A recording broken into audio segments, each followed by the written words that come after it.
Good evening. My name is Lydia Melgarejo, and I'm going to answer a couple questions about Michal and Abigail. So, these two women have, I think, one thing in common, which is King David.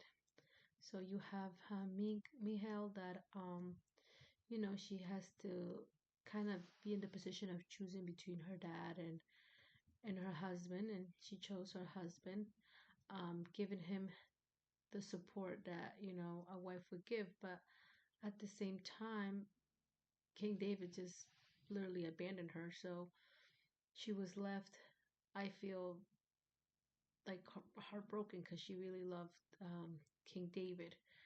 um, and then you have Abigail on the other hand, who was already married and actually was protecting her husband, Nabal. But then King David came, so she chose wisdom, and she chose to be more, uh, I want to say, a little submissive, and uh, persuade King David not to hurt. And then even told him that, you're going to be king and you're going to defeat, and all of this, I think, to protect her husband, but at the same time, she was wise enough to say this to King David, or to let him know. But then after, when her husband died, she married King David. So I think both of them, they don't have a, how do I say this? They're not important per se, per the narrator in the story. Um, they're actually, I feel like the way the narrator makes it feel like, first, they're not important. It's more about the child, if it's a man that, um, if they have a man child, but they're not.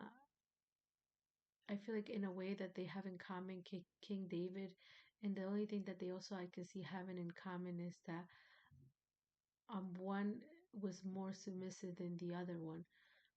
I think even how she was, I think at the end she had all this anger towards King David. I mean, who wouldn't, if he ignores her and then leaves her, and then she gets married again, and now he wants to come back, and so she has all this anger because she was just ignored.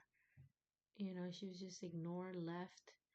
And I think as women, we want to be, I mean, as a human being, we want to be loved, we want to be cared for, we want, and especially I feel like if you choose someone, uh, than somebody else, like in her case, if she chose her husband, then her husband, thinking she made the right choice, but in reality, her husband kind of betrayed her and abandoned her. So she had all this like hurt, but she spoke up to King David, and she said, and I think she just didn't speak for that certain topic. She spoke up for how she felt overall of what he did to her. Um, and on the other hand, you have Abigail, who the only time she did speak was, to comfort King David, to be kind of like a support, to, you know, if he was hyped up, to make him like chill in a way. But I feel like these two characters were not very, they weren't, they didn't, it's not that they didn't play an important role, but I feel like we don't know what they were thinking or they were feeling for us to know why did she say this and not that. What was this, did Abigail ever loved King David? Did she just do it to protect her husband? And or what about Michal? Was she upset that she felt abandoned by King David?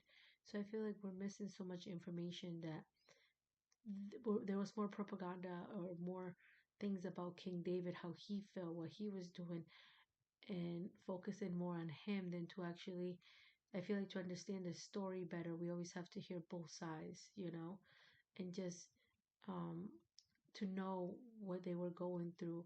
And if they made certain comments, instead of thinking that, oh, she was being disobedient or she was saying that, but why was she saying that? Where did it come from? Did it come from that certain problem, or was she feeling this type of way long before? Um, so I think there's more questions than answer. Both characters, have a lot to say, but unfortunately, we didn't get their point of view. And thank you.